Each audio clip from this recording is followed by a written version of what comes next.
The views, opinions, and statements expressed by our guests are solely their own and do not necessarily reflect those of Dr. Jason Littleton or the Concierge Doc Podcast.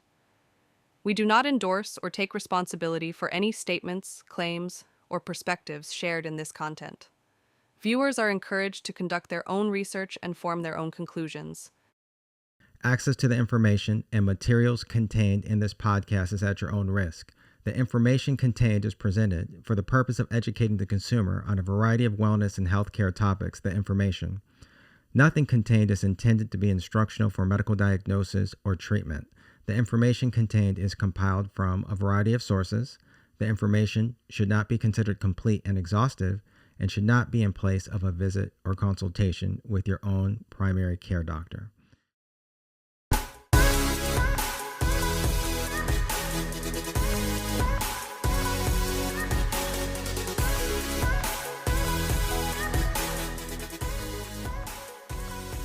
Welcome to the Concierge Doc Podcast. I'm your host, CEO, and founder of Littleton Concierge Medicine, Dr. Jason Littleton. Welcome to the podcast.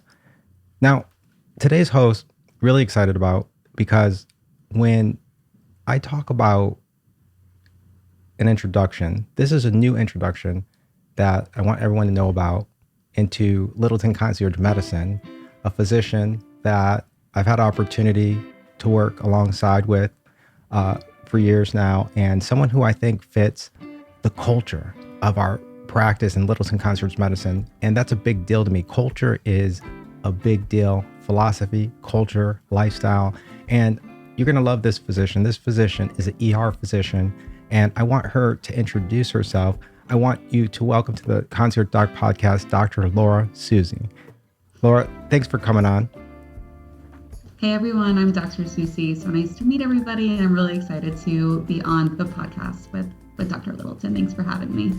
Well, look, I'm thrilled that you're on. I'm thrilled that you're a part of Littleton Concierge Medicine and the practice. And, you know, when I talk about concierge medicine, when I talk about preventive medicine, lifestyle medicine, I wanted to start off with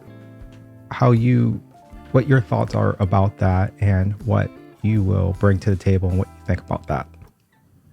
Absolutely. So I'm really excited to be a part of this practice. I think that the exciting thing for me when it comes to the concierge side of things and lifestyle, healthcare, and medicine, and really being a part of the patient's kind of journey and improving their health and their happiness and their well-being, is that really translates into longevity, right? So in the emergency department as an ER physician, I really get to see patients in a point where they are having an emergency or feel as though they're having an emergency for themselves. And a lot of times, how they've arrived to my care in the ER is they've gotten to a point where there's a weakness in their heart or a weakness in their lungs or their breathing or their stomach or their belly. And there could have potentially been changes prior to that would have prevented them from coming to see me in the emergency department. The cool thing about this practice and this opportunity to kind of be a part of this group of physicians and patients is when we talk about the patient and how they eat, how they sleep, how they drink, how they move, as you often talk about, Dr. Littleton. Mm-hmm. There's the meds protocol. The meds protocol. Indeed. There's changes that we can make in order to prevent the future breakdown, right? So changes in how we eat, changes in how we sleep can prevent future emergencies. So I think that being trained in, the ER and kind of seeing the breakdown, it gives me a really kind of interesting take on how to kind of prevent that arrival. Yeah, I would totally agree with you. I think that you bring something unique and specific to the table, being an ER physician, and you have skills that I don't have. And it brings a nice picture and the whole illustration to the table, and offering that we get an opportunity to give to our patients at Littleton Concierge Medicine. And first of all, I think that what you bring to the table is spectacular. And I know not just from a technician standpoint, but from a personality standpoint as well, and working with the patients and making a connection. I think that's so important. And when we talk about primary care and prevention, is that something that has always been on the forefront of your mind, even as an ER physician, where you're seeing a lot of things in the acute setting, but you may only see people one time and that's it. And you may never see them again. Of course, there's things like bounce backs where a person comes back again to the ER. But, what's your perspective on that? The whole journey of working with someone, year after year after year. So I'm really excited about this opportunity. I think that that's something that I've kind of missed in my time being in the emergency room. In the emergency room, I see a patient once and then I don't see them again. And it's quite often that I develop a relationship with the patient or their family, or, it's very interesting to be like, I'm glad I was able to touch you now, but I hope to not see you again because I don't want to see them in the emergency department. Mm-hmm. And, I feel like that's actually been a big hole for me as far as being in the ER, because I do really enjoy the development of relationships with the patients I've seen. I've had quite a few patients who I've enjoyed so much in the emergency department that I actually have kept in contact with them and their families, because I've had that opportunity to touch them in some way.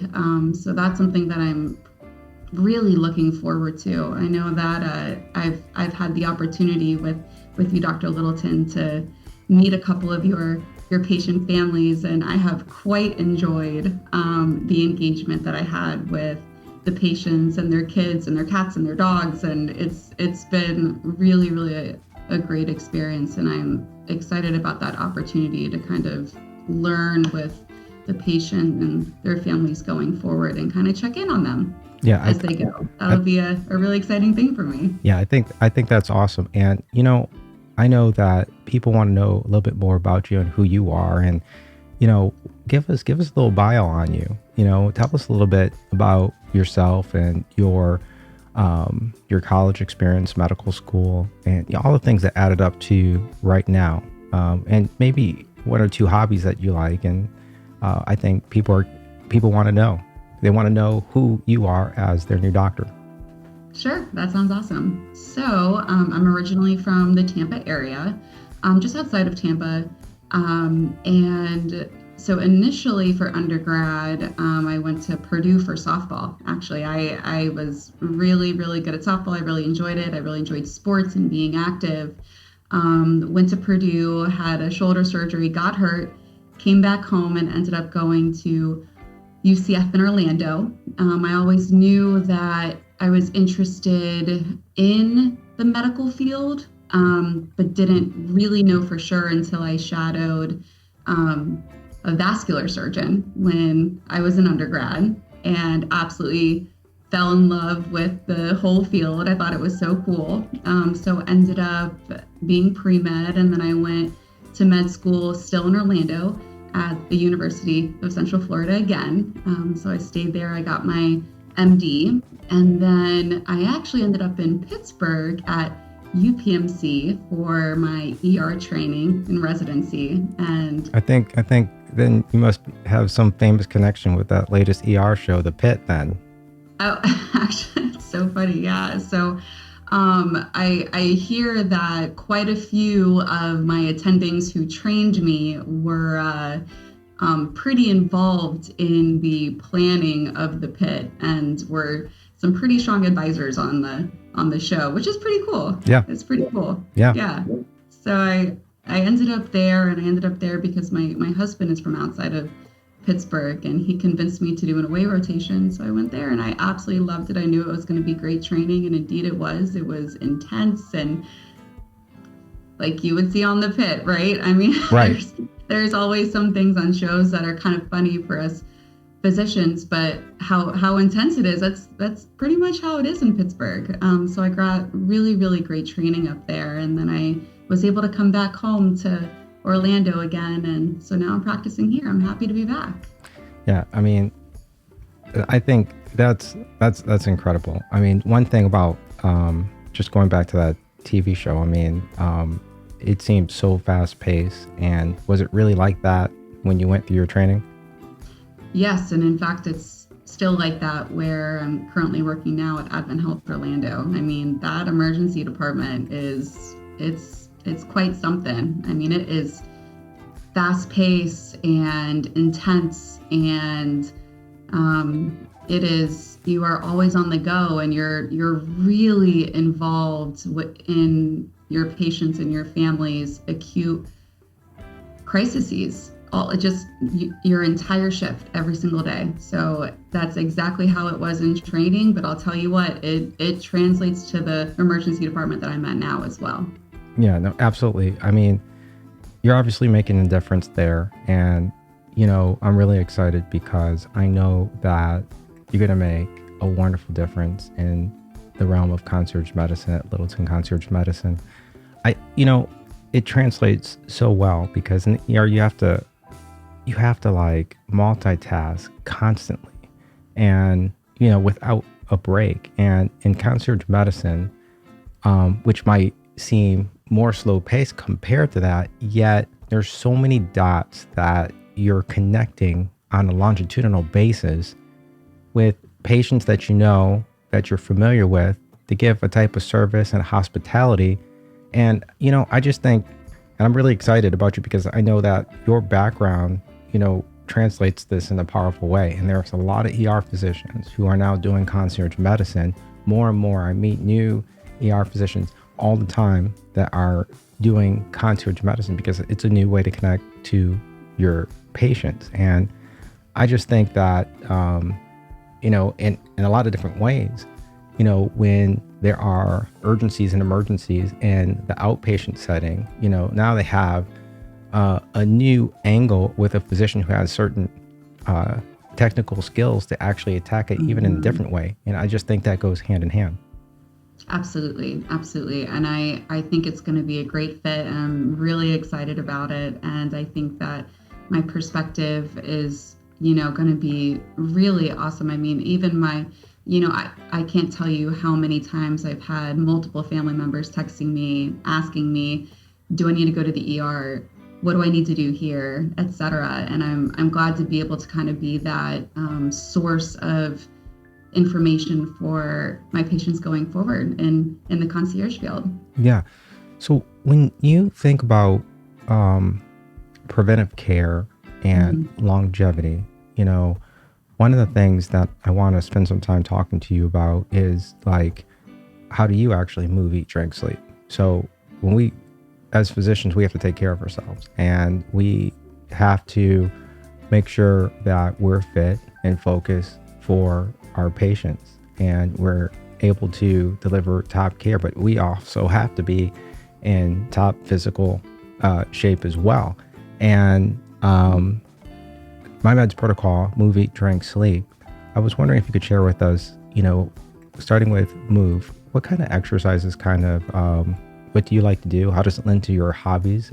And maybe shed some light on that. I think the listeners would love to know that. Yeah. So exercising for me has always been a huge part of my whole world. Like I said, I grew up playing sports, and I had an injury that took me out of sports, and that was really hard initially. So I actually figured out that I could translate softball to golf. So I do love golf, and where I enjoy playing the most is a walking course. It's a 9-hole course, and I get all my steps in for the day. So I do enjoy that. But my day-to-day is I like to lift. I'm a lifter. My husband is a runner. I'm not a runner. I walk, but I'm a lifter, and I really enjoy it. And previously I used to do these competitions actually, where I would lift and then kind of get as lean as I could and go on stage and compete actually. And it was really fun. And I'll tell you what, Are these like weightlifting showcases or? Yeah. So. Or bodybuilding showcases? Bikini competition is what I would call it. Okay. Right? Okay. So how lean and fit can you get, and then get in a swimsuit and get on stage and compete against others. And I really enjoyed it so much. But I'll tell you what, I now have 3 kiddos, and having that years of lifting and trying to be as in shape as I could has really translated to how well I'm able to take care of my kids and run around with my kids. I mean, it really has translated, and I'm so grateful for it. But that's my movement. I love to lift. I love to pick things up and put things down and walk. Now, I mean, that's excellent. I mean, and not just that type of strength training and resistance, it's good for your muscles and good for your bones, your skeleton. That's incredible. And when we talk about the other part of the acronym move, eat, drink, sleep, when we talk about nutrition, other things that helped you in your athletic career and your lifting career, and even in medicine right now, are there any snacks or foods that you feel like are your go-to? Yeah, sure. So, I mean, something that I really try my hardest to do, because if I'm not careful, I can get hangry. And when I get hangry, I snack. I'm a snacker. So I realize that the way to avoid that the best that I can, with 3 kids and working in the emergency department, et cetera, is I really try to have a breakfast, a lunch, a dinner, 2 snacks. And then I try to throw in a dessert of some sort. My favorite dessert is actually true fruit. Okay. So it's the I've never heard of that. What is that? Oh man, it's so good. It's so good, Dr. Littleton. So you can get it at Publix, you can get it at Sam's, you can get them at Costco. And they're fruits. So I personally like the strawberry, the raspberry, and the blueberry. I think they also have cherry and banana, but they're fresh fruit that's been frozen. And I don't think freeze dried. They have like a freeze dried option, but it's frozen and then it's covered in chocolate. And it's a very small amount of chocolate, and the fruit is fantastic. And you can have like 12 blueberries for like 100 calories, and it's delicious. So that's my favorite dessert, and I don't have to do the chocolate covering of the fruit because that takes some time if you've ever tried to do it yourself. So that's my personal favorite, but I really do try to get in a breakfast, a lunch, a dinner, 2 small snacks, and then I know I'm going to want a dessert. So I try to get that dessert in. That's good. But spacing it out that way has really helped me. Yeah, I love that. In my book, Energize Again, I talked about having breakfast, lunch, dinner, and then having a snack in between breakfast and lunch, dinner, and bedtime to keep your blood sugar even killed. And I really believe in that. Far too often I see in practice where people do not eat breakfast and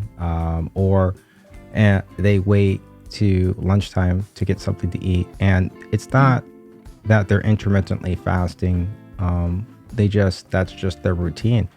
And I often find and run into this other scenario where I see people will have less than 1,000 calories a day and yet struggle with fatigue, energy, just not be able to be upbeat and meet some of their goals. And so I'm a huge advocate of 3 meals a day, snacks in between, making sure your snacks are healthy, organic. I think that's really important. Now, tell us a little bit about hydration. What is your go-to? Are you drinking water? Are you drinking water with electrolytes? Do you, like juice? Are you like juicing? What kind of things do you add to your diet as far as hydration? Yeah, absolutely. So I will say that I drink a lot of water. I mean, I'm guilty of the Stanley. So, I probably go through 2 of those a day. What I will say is my favorite kind of like drink in the morning to get me going is I actually really like to do. I take an orange and a lemon, a fresh one. I juice them, and then I take that juice and I put it with coconut water. And then I'll take some strawberries, about 3 of them, and I'll blend them up and I'll put them right in. And that is my favorite drink to have in the morning. And it is so dang good. Wow. It is so good. And it feels good to drink it too, right? With like the coconut water, the fresh strawberries, the fresh orange and lemon juice. That's my all-time favorite. Throughout the day, I will also have like, I know Dr. Littleton, you have a personal favorite electrolyte drink. I do like just the packets. Sometimes if I'm feeling dehydrated, I'll throw in a electrolyte packet. My mom has a couple of favorites. I'll have to grab those and then we can talk about that next time. But she actually brought me a couple recently. Yeah, I like Element. I mean, it's not an advertisement for them, but I guess it's a authentic one. I guess you could take it. I like Element Tea, otherwise known as Element. I like the soda version of it. Yeah, I think they're really good, and it's pretty salty, and that's their slogan anyway, salty. Now, so when we talk about rest and sleep, or sleep, move, eat, drink, sleep, how many hours do you get? You have 3 children, you're an ER physician, you're busy. Like, are you getting like 5 hours, or are you getting like the full 8 hours, which people consider norm? What do you do there? That's a great question. That's a loaded question, but that's a great question. So tell us, break it down for us.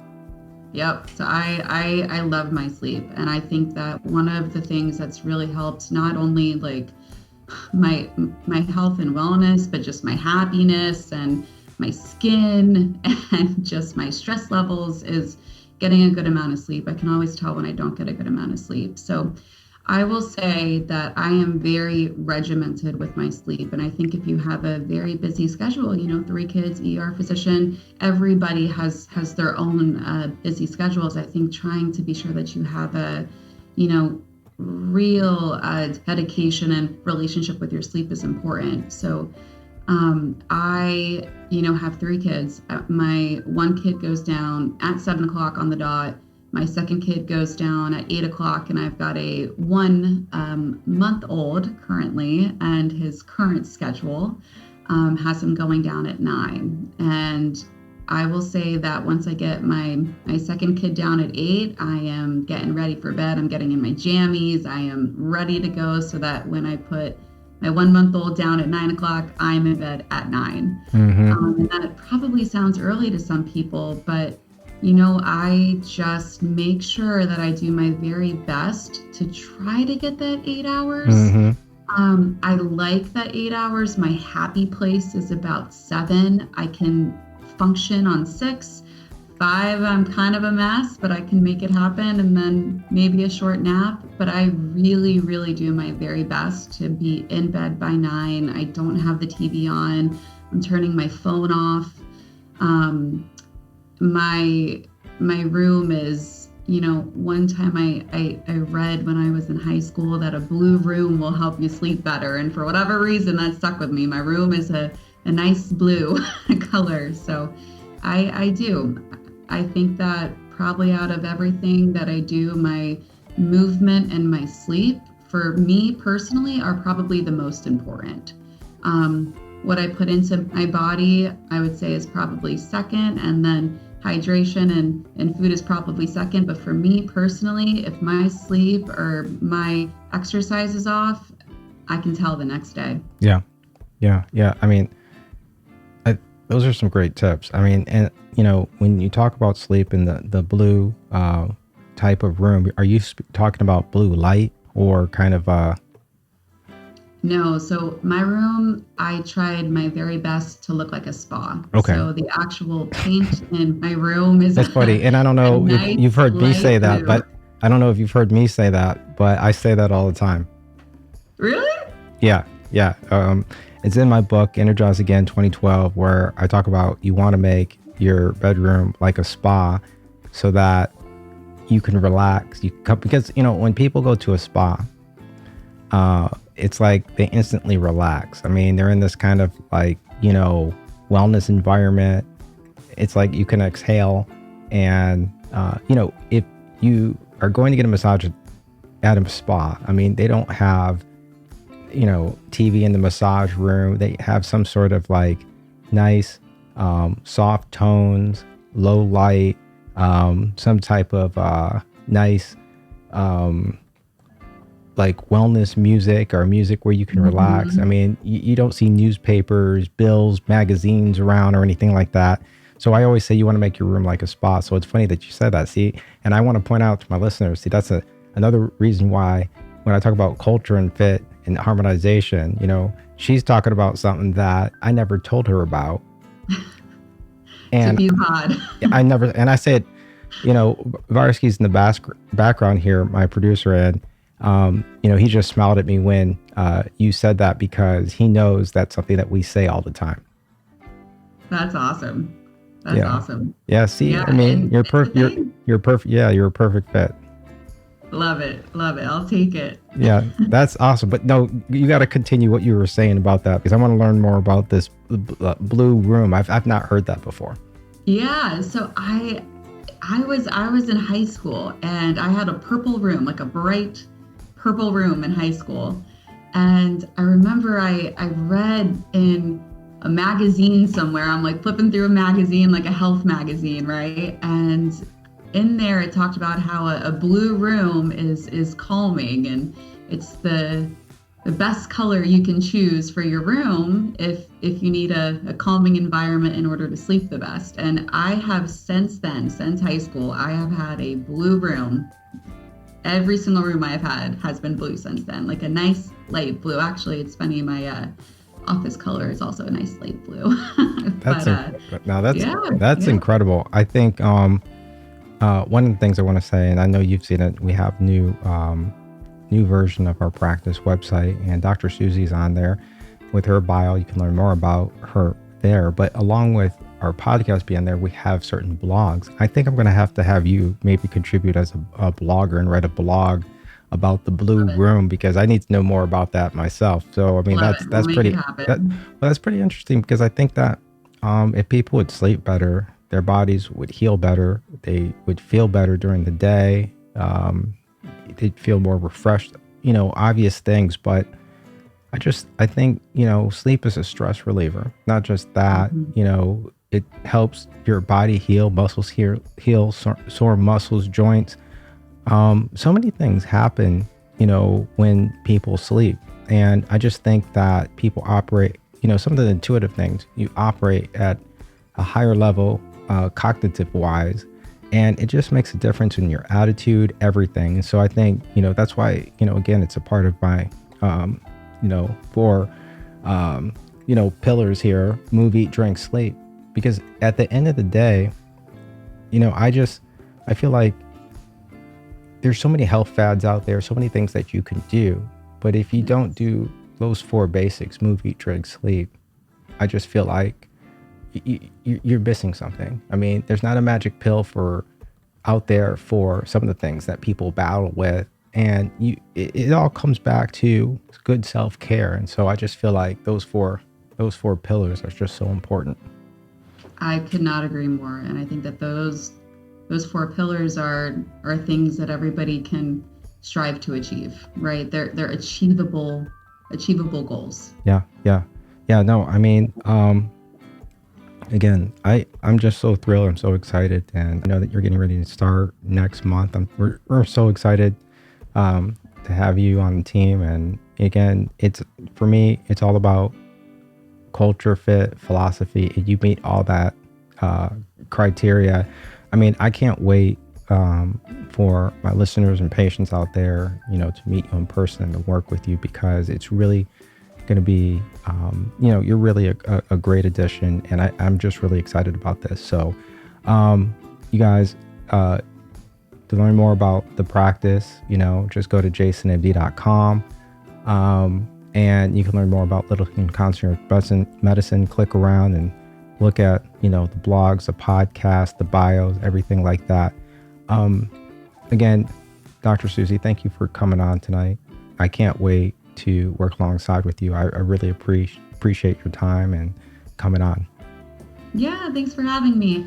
Hope to be back again. Absolutely. You'll be back again. We'll have to talk about, the blue room and death and other things that, that come up. And there are going to be other things in this journey that we're going to have to discuss and share with our patients. And I think, you're just a great addition to the team. So once again, thank you. Sounds fantastic. So excited. So, you guys, I want you to listen to this podcast and share it, and listen to the other podcasts that we have.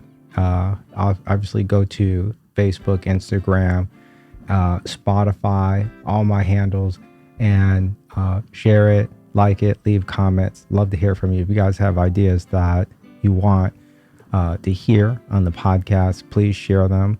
Again, I just, it's an honor to interview Dr. Susi. I really think that she's going to be a great culture fit. And, again, I've always said, when I think about concierge medicine, it's personalized care, and care that it's an investment, and care that I really believe every person should have.